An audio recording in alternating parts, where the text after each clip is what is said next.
What's up, everyone? It is time for Cowboy Bebop episode 19. You know something funny? Last week we did episode 18 and I loved the episode. It had probably my favorite moment of Cowboy Bebop so far, which was us watching Faye's old video, old VHS tape from her childhood, essentially.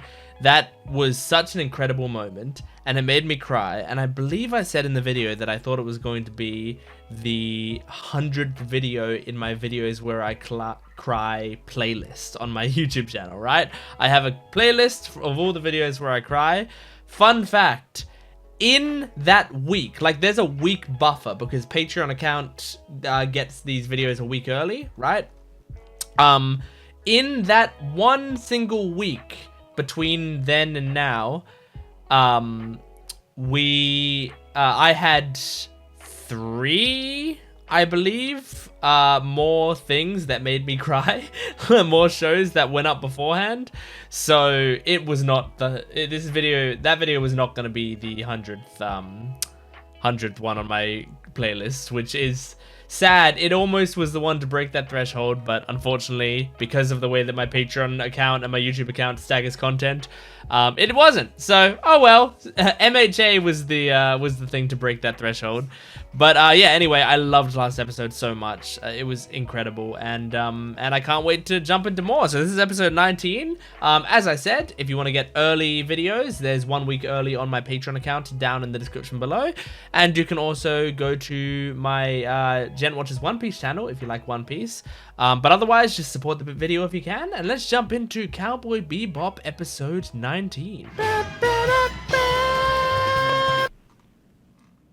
Is that him hitchhiking? He's hitchhiking. Yeah, it is. He's pointing up.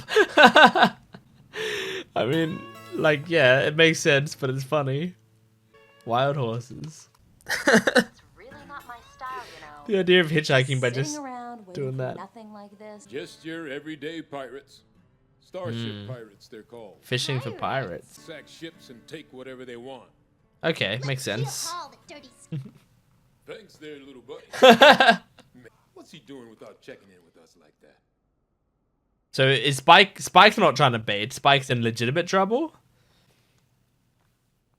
So the ones up there are pretending to be helpless, and Spike is actually helpless. Damn, man! Why the hell didn't they send it a pinch hitter? Do you have money on that? Where the hell's Doohan? I'm afraid he's a busy old man at the moment. I'm Miles, his assistant. Miles? Good to meet you. Like what you drive. He slammed the balls one after the other and brought the Blue Sox back from the basement that He's season. just a big But today, Randy Hill hit 3 baseball consecutive fan. home runs. They went crazy. I think this is nice. Hey, do people Honestly, ever hearing tell someone you they don't talk about much? something they like that. Hey, well, she's just an old ship to me. Can't get rid of her. It's I a know racer? how you feel, man. I tell you, it's like I'm falling in love with the wrong woman over and over. I like this guy. Miles is cool. Hey, long time no see. Hey, Miles, here's the checklist. Hey. Then order it from Reggie. He's gotta have it.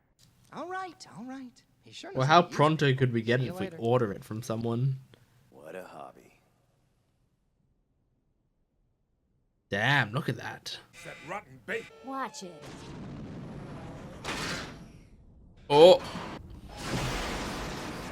Oh, shit. What is it? The cops? Bounty hunter house call. Armin. They don't seem too worried. Come on in. Uh-oh. Hey, look out, Faye! Oh, shit.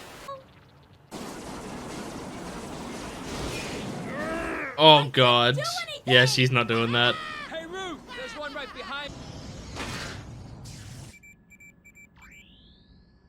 Oh, no. Oh. Monosystem malfunction. I like how I clicked enter. You know, nowadays, a 3/8 pneumatic tube isn't in style anymore.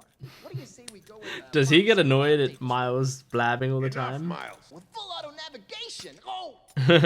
Make up your mind. I was just trying to. Just go. Oh, Miles is he's such a passionate guy. You're gonna chase off another assistant if you keep that up. Yeah.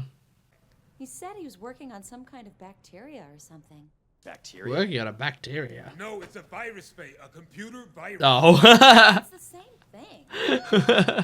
A bacteria. Monosystem. Communication circuit. They're all gone. Kidding me? Is that the I don't That get it. sucks. How about using... We're drifting through space towards certain oblivion.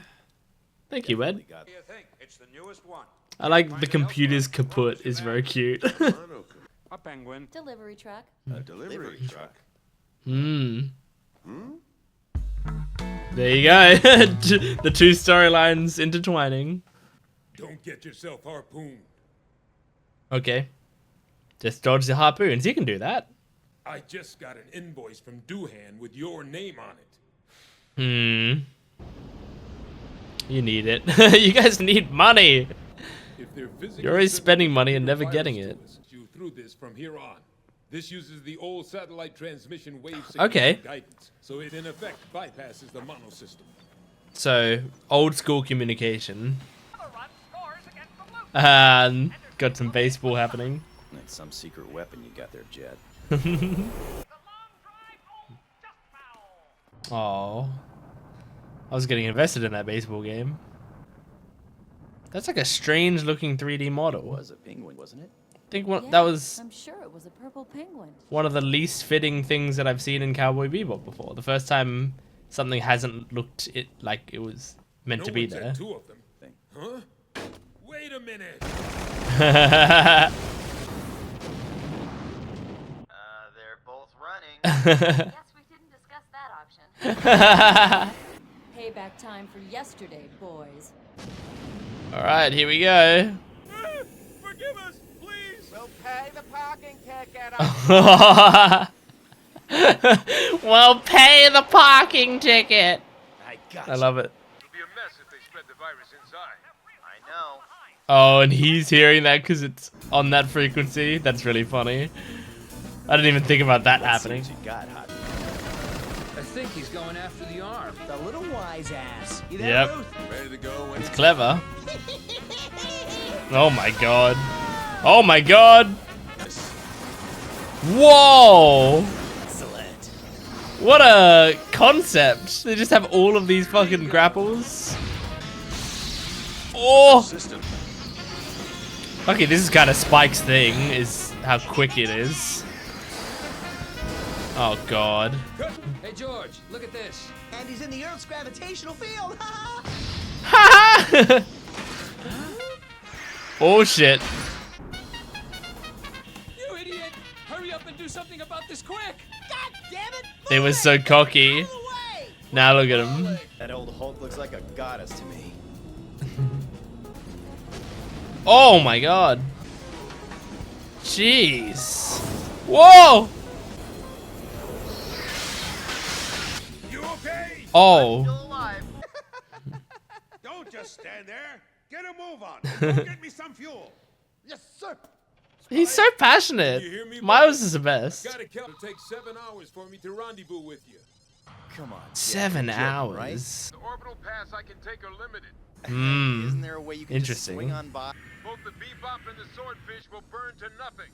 God damn, interesting. No, I got some whiskey hidden behind the fridge. Why don't you help yourself, bud? What? Huh? Fuel tanks are empty.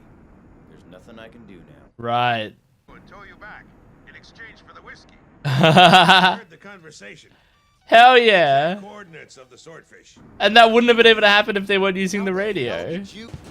That's so good. That's a good way to tie it in. Oh, this music is great. Damn. Look at that. Yeah, don't you go and crash either, old man. Oh, shit. Oh, I love that smile he had.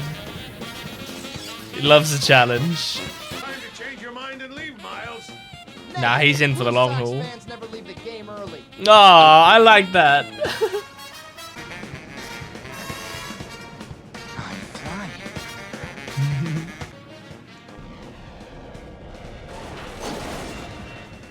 Damn, man. This is stressful.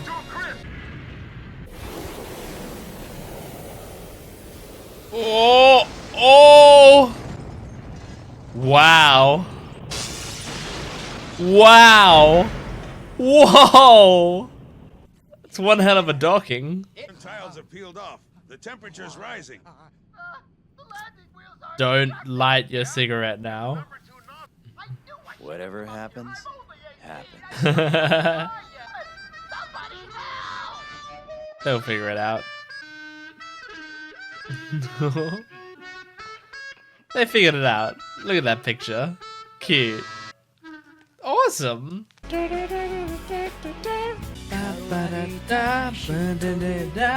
Nice and fun. I really liked the ending of that episode. This was like another episode where, I mean, this even more so than the last one. The last one, like most of the episode, I was like, oh yeah, this is okay. But then the ending, I was like, holy shit, that was the best thing I've ever seen.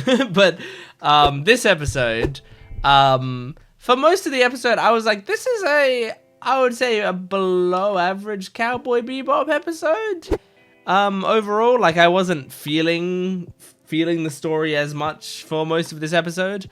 But those last, like the Spike dodging all the spears from that point onwards in the episode was really quite good, and I really loved that last little, like, them coming up to save him, and him like basically detaching both of the wings of his ship so that he could land in that little pod they had for him. That's a really cool way to do that. So I ended up quite liking this episode. It brought it back into my interests once again by the end. So really cool. I did love Miles. Like, Cowboy Bebop side characters are so great. Miles endeared me to him so quickly. Just like, we see him right away, he's listening to baseball, he's super into it, he's just happily chatting about it on the way back, and he just, like, he doesn't let things get to him. He just, you know, he knows that he talks a lot, but he, you know, wants to talk, and I relate to that. I tend to be a sort of person where I can be very, very quiet or very talkative, and I will switch between those a lot, you know? So sometimes I'll just be like deadly silent and a lot of people are talking and I'm just not saying anything, and I might not say anything for hours. And then, but if you get me going on certain things that I'm passionate about, like on this channel, it's, you can't stop me, you know? I just talk and talk and talk and talk. And that's one great thing about this channel, is I'm very passionate about anime and TV shows and a lot of the media that I do on this channel, that I will just talk your ear off, you know? When these discussion sections are a chance for me to just look at the camera and speak unfiltered constantly about something I'm passionate about. So seeing Miles doing that on the way back, him saying like, oh yeah, I mean, being a fan of this is so like this, and it's so great, except, you know, this guy is a new rookie and he hit 2 home runs in a row and you should have heard the crowd. Like, all of that stuff is really endearing to me. But I'm also someone who, I'm a sports fan. Like, I'm not a huge sports guy. Like, I don't have a great range of knowledge with sports, but I do tend to be a casual enjoyer of a lot of sports. You know, I really, really enjoy the variety of sports, and I like watching a lot of different sports. So I would, if you put me in front of it, I would love to watch a baseball game. I would love to watch a, you know, football game, whether that be you know, American football or AFL, or even soccer. Like, soccer is one of my lower sports, and yet I still like it. Especially basketball. Basketball is my favorite sport. I play basketball every week, and I watch basketball. I watch the NBA. I'm a Golden State Warriors fan, and so I watch that whenever the seasons are on, which I think the new season is starting very soon. So I'm really excited for that. But because of that, you know, that might also endear me more to him. The fact that he's a sports fan and clearly a fan of like a weaker team. But he's like, something that I really liked at the end of the episode is he's like, we whatever team fans never leave the game early, which I really like as well, because that's like, when you are part of a team, when you're a fan of a team and they're having like a bad season, there is kind of like a pride in the greater, you know, in the stronger fans of the fan base to like, regardless of the fact that we're not doing as well, we are still celebrating this team. Like, despite the fact that we are losing constantly, our love for the team has to remain. I like that aspect of, you know, that's kind of the good thing about it, your team having a bad season, is the people that are sticking around are the people who actually like the team, you know? They don't just like the success of the team. And that's like kind of a nice thing. Because, and I'm gonna go on a mild sports tangent here, but that's the thing that I experienced with the Golden State Warriors, because like, the Golden State Warriors are kind of a bandwagon team, right? And for good reason, right? They have Steph Curry, who is one of the most influential basketball players of all time. So obviously it's going to gather a lot of attention.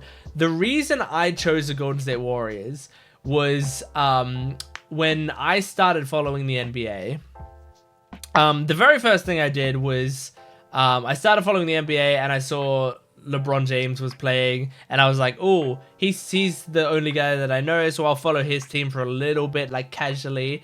And then I was watching the Miami Heat, which was what he was on at the time. I was watching them, and I was like, this is great, except like, now I want to properly get into the NBA, and I don't want to just go with Miami Heat, who are like the clear bandwagon team, right? So I want to just choose a team and just follow them. And I was like, but I don't know how to choose a team. I don't live in America. I'm Australian, right? So I can't just say like whatever city I'm from, that's the team I'm gonna go for, because the city I'm from is Adelaide. There's no Adelaide team because that's in Australia. So I went, okay, I guess I'll just go for something that I like. And at the time, I really liked the song Save Me San Francisco by Train. Won't you save me San Francisco? And so I was like, is there a San Francisco team? And I looked it up and I was like, yeah, the Golden State Warriors are basically a San Francisco team. And I went, awesome, wonderful, I'll go for these Golden State Warriors. That team, that time when I chose that team, I started watching, and in that season I was like, these guys are pretty good, you know, these guys are all right. That was the season before they had they started their dynasty. Like it was 2014, I want to say, that I started following them, and I think it was 2015 that they like won the championship and they started being like incredible. So I remember that. Anyway, the point of that is, like, I kind of got on the bandwagon right as it was hitting the ramp, that going, you know, down deep into bandwagondom. But then there was a time where like once we came off of that, and now we're like we weren't great for a little while. There was like a season or two where we were like truly terrible, and in that season, you know, I just saw like the people discussing it just like dwindled, you know. But then the people that were remaining, you could tell they were like that's the actual core fan base, you know, the ones that aren't just there because you're winning every game and they want to see you breaking records or whatever. They love the team no matter what. So anyway, that's why I liked Miles in this episode. I did a big whole thing just to tell you why I think that one character in Cowboy Bebop is cool. But yeah, I also liked the way they did the storyline of like, hey, we need an excuse for the people down on the planet to find out that they're in trouble. So what they did was they made it so the pirates could hack them. like this, when I say they, I mean the writers. The writers made it so that the pirates could hack them, so that they have to turn off their communication systems, so they have to use more primitive communication systems, therefore they're using a radio. The radio is the same frequency as the baseball game, and the baseball game it's been well established that Miles is constantly listening to, so because of all of that, they're able to hear that Spike's in trouble. I just think that's like kind of a cute, fun, elegant way to have them find out that they're in trouble. It's really cool. I almost wanted them to reveal it a bit later, you know, like still show him flicking through the channels and he lands on the baseball one and he makes a comment about it or whatever. But then I wish they didn't cut down to the planet showing Maya was listening to the baseball game and then hearing their voice and going, huh? And then later, when they're like starting to get in trouble, he goes, what the? And picks it up and goes over to Duhan and goes like, listen to this. Should we do something? Or whatever. You know, like that. If you cut out those scenes, then I think you would have had him going to the baseball game on the radio, and then we don't see from them until Spike is really in trouble and it's like, well, I'm about to die. And then Duhan comes on the radio, because then it's like you can piece it together early if you need to, but it would have that moment would have an even greater effect, I think. Personally, that's how I would have done it. Although it's not how I would have done it. I wouldn't have been able to come up with the idea in the first place. You know, I'm standing on the shoulders of giants here. It was a really, really well set up storyline. I just wanted to make a little tweak to it. But yeah, anyway. Cool, good episode. That was Cowboy Bebop, episode 19. Thank you for joining me. Make sure to support the video if you can, liking, commenting, and subscribing. Go to my Patreon account for full length and early access. You can get next week's episode on there right now. And go to my Jent Watches One Piece channel if you like One Piece. I'll see you next time. Goodbye.